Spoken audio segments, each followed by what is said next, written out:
Hello everyone, welcome back to your channel. आज की video रहने वाली है एसबीपीओ के रिगार्डिंग। जैसा कि आप सभी को पता है एसबीपीओ के लिए 90 डेज बाकी है, तो हमें क्या स्ट्रेटेजी फॉलो करनी चाहिए। तो सबसे पहले हम बात करेंगे कि हमें एक्सपेक्टेशन ज़्यादा नहीं रखने की, एक दिन में ये करेंगे, 5 दिन में ये कर देंगे, वो कर देंगे। अपने को बहुत सिंपल टू डू लिस्ट रखनी है और स्मार्टली फोकस करना है स्टडी पर। ऐसा नहीं है कि कुछ भी पढ़े जा रहे हैं, हमें सभी सब्जेक्ट पर इक्वल इम्पोर्टेंस देनी है, सभी को साथ लेकर चलना होगा क्योंकि सभी सब्जेक्ट ज़रूरी है। हमें एक सब्जेक्ट पर तन मन न्यौछावर नहीं करना है कि अगर आपका कोई वीक सब्जेक्ट है उस पर आपको काम करना है तो आप कर सकते हैं, और पूरा टाइम वीक सब्जेक्ट पर भी नहीं देना है, उसी के पीछे नहीं पड़े रहना है क्योंकि जो वीक है वो वीक ही रहेगा और जो स्ट्रॉन्ग है वो स्ट्रॉन्ग ही सब्जेक्ट रहेगा। हमें सभी सब्जेक्ट को साथ लेकर चलना है और स्ट्रॉन्ग सब्जेक्ट को स्ट्रॉन्ग बनाना है, क्योंकि हम स्ट्रॉन्ग सब्जेक्ट से फुल स्कोर करके और जो वीक सब्जेक्ट और अदर सब्जेक्ट है उससे एवरेज स्कोर करके भी एग्ज़ाम निकाल सकते हैं। तो ऐसा नहीं है कि हम वीक सब्जेक्ट पे पूरे दिन लगे रहें। तो चलिए अब बात करते हैं स्ट्रेटेजी की। तो ऐसे नहीं कि हम बड़े बड़े स्टडी प्लान बनाएंगे और उसे फॉलो करेंगे, हमें अपनी कैपेसिटी के अकॉर्डिंग स्ट्रेटेजी फॉलो करेंगे और जो अपने इम्प्लीमेंट कर सकते हैं।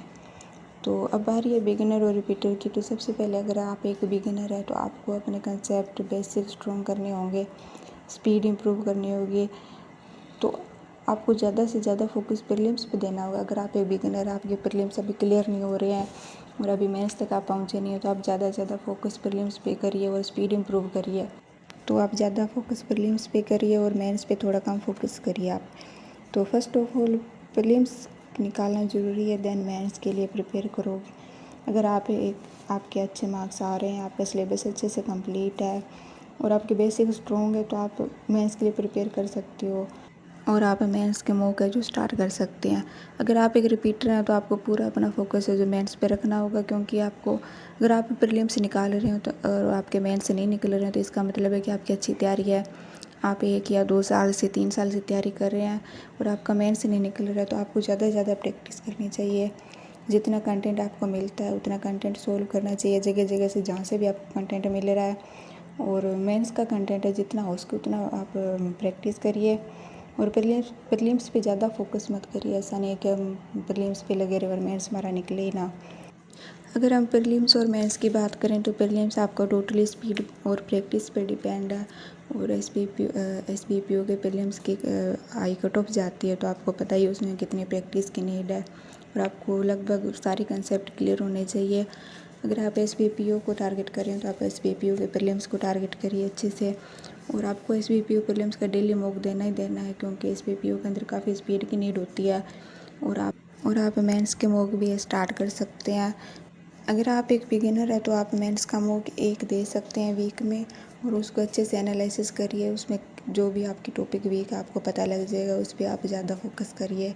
अगर आप एक रिपीटर हैं तो आपको वीक में 2 या 3 मॉक दे देने चाहिए, क्योंकि इससे आपकी काफ़ी अच्छी प्रैक्टिस हो जाएगी।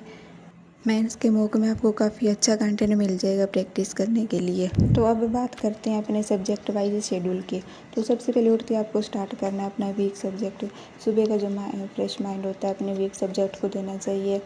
देन आप क्वांट और रीजनिंग को 3-3 घंटे की प्रैक्टिस ज़रूरी है, और क्वांट रीजनिंग से जितना अपने मार्क्स से स्कोर कर सकते हो उतना अदर सब्जेक्ट से नहीं कर सकते। अगर आपकी इंग्लिश वीक है और करंट अफेयर वीक है तो आपको मैथ रीजनिंग पे जो डिपेंड रहना पड़ेगा।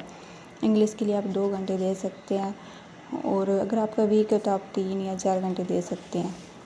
और करंट अफेयर के लिए ऐसे नहीं कि आप उठते करंट अफेयर पे फोकस करते रहो। करंट अफेयर लास्ट के 6 या 7 मंथ का पूछा जाता है, आप डेली इसके साथ कनेक्टेड रह सकते हैं और आप जितनी भी न्यूज़ है साथ साथ कवर कर सकते हैं। लेकिन ऐसा नहीं है कि आप करंट अफेयर पर इतना डिपेंड हो जाए कि पूरे दिन करंट अफेयर ही पढ़ते रहें। मैंने काफ़ी वीडियोज़ में देखा है कि कुछ बच्चे करंट अफेयर स्टार्ट कर देते हैं और पूरे दिन करंट अफेयर पढ़ते रहते हैं। तो करंट अफेयर इतना ज़रूरी नहीं है, क्योंकि जितना अपने सीए पढ़ेंगे ज़रूरी नहीं है कि अपने उस टॉपिक से क्वेश्चन आते हैं, क्योंकि अब तो बैंकिंग से क्वेश्चन आने भी काफ़ी बंद हो गए हैं। तो पता नहीं कहाँ से क्वेश्चन पूछ लेते हैं, घुमा फिरा के स्टैटिक पूछ रहे हैं और अदर क्वेश्चन पूछ रहे हैं। तो अपने जो करंट अफेयर पे इतना डिपेंड नहीं हो सकते। अपने सभी सब्जेक्ट को साथ लेकर चलना पड़ेगा, और करंट अफेयर अपने इतना ही करेंगे जितना कि अपने कट ऑफ वगैरह क्लियर हो जाए, ऐसे नहीं कि सेक्शनल रुक जाए। एंड अब ऐसे नहीं है कि हम पूरे दिन स्ट्रेटेजी की वीडियो देखते रहें कि SBPO कैसे क्रैक करना है, ये वो स्टडी प्लान। तो आप बार बार किसी की वीडियो में देखिए और खुद की स्ट्रेटेजी बनाइए, क्योंकि खुद की स्ट्रेटेजी अपने फॉलो करेंगे उतना अपने को फ़ायदा है। किसी और की स्ट्रेटेजी से अपने एग्ज़ाम नहीं क्लियर कर सकती, क्योंकि वो उसकी स्ट्रेटेजी होती है और वो आपकी अलग होती है। और आपको खुद पे ज़्यादा से ज़्यादा बिलीव करना होगा कि हम एग्ज़ाम क्लियर कर सकते हैं, तभी आप SBPO का एग्ज़ाम क्लियर कर सकते हैं। सो ये थी हमारी पूरी वीडियो।